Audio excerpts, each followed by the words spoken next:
Dans la partie C, on considère une application phi de Rn dans Rn de classe C1 sur Rn, tel que le vecteur nul de Rn soit envoyé par phi sur le vecteur nul de Rn, et tel que la différentielle de phi en le vecteur nul de Rn soit un endomorphisme A de Rn dont toutes les valeurs propres et une partie réelle strictement négative.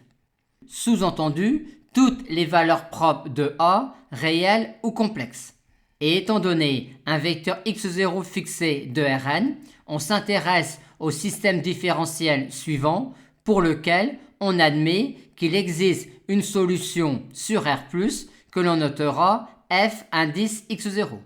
Dans la question 15, on définit ici une application B de Rn croix Rn dans R, qu'on demande de montrer qu'elle est bien définie sur Rn croix Rn et qu'elle définit alors un produit scalaire sur Rn.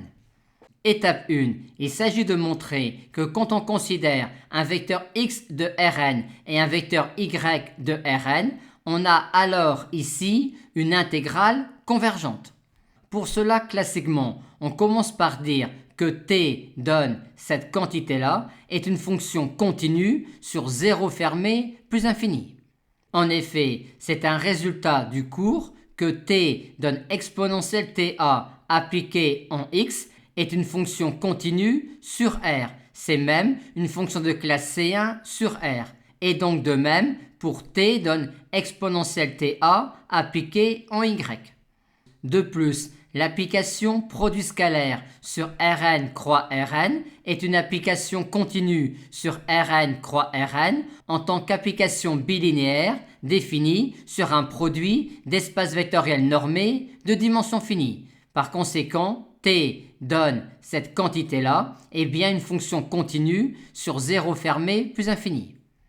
Maintenant, pour tout réel t positif ou nul, on peut écrire cette inégalité-là en vertu de l'inégalité de Cauchy-Schwarz.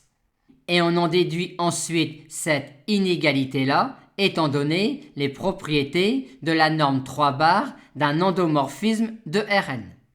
Or, à la question 14, on a montré qu'étant donné un endomorphisme U de Rn, il existe alors un réel C2 strictement positif et un réel alpha strictement positif, tel que, quel que soit t appartenant à 0 fermé plus infini, on ait cette inégalité-là.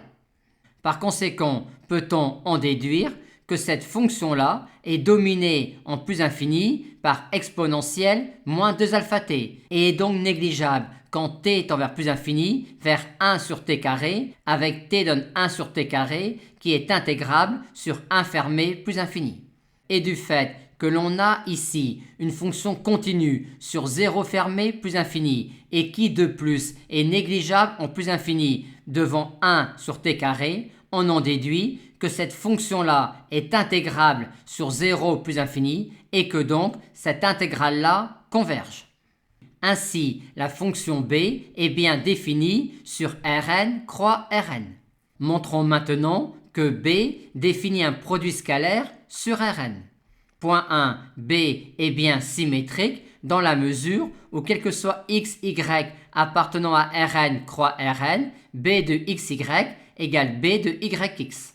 Point 2, on a tout de suite que quand lambda appartient à R et quand x, y appartiennent à Rn croix Rn, que b de lambda x virgule y est égal à lambda multiplié par b de xy. De même, on montre que si x1, x2 sont des vecteurs de Rn et y un vecteur de Rn, alors b de x1 plus x2 virgule y est égal à b de x1y plus b de x2y. Et des deux points précédents, on peut déjà dire que b est une forme bilinéaire symétrique sur Rn.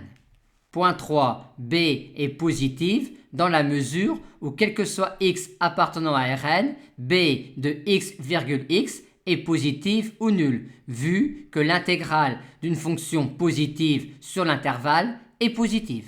Reste maintenant à montrer que b est défini, c'est-à-dire que si x est un vecteur de Rn pour lequel b de x virgule x égale 0, alors x est le vecteur nul.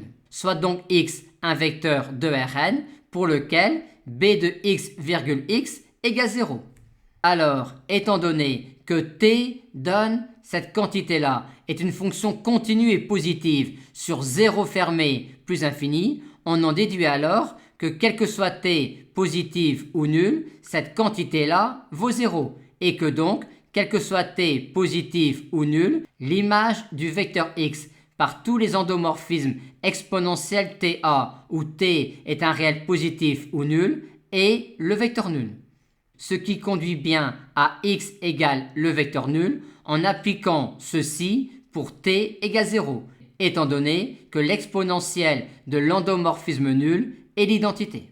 Et dans la suite, on va noter Q, la forme quadratique associée à ce produit scalaire-là sur Rn, ce qui revient à dire que Q de x est ainsi défini sur Rn.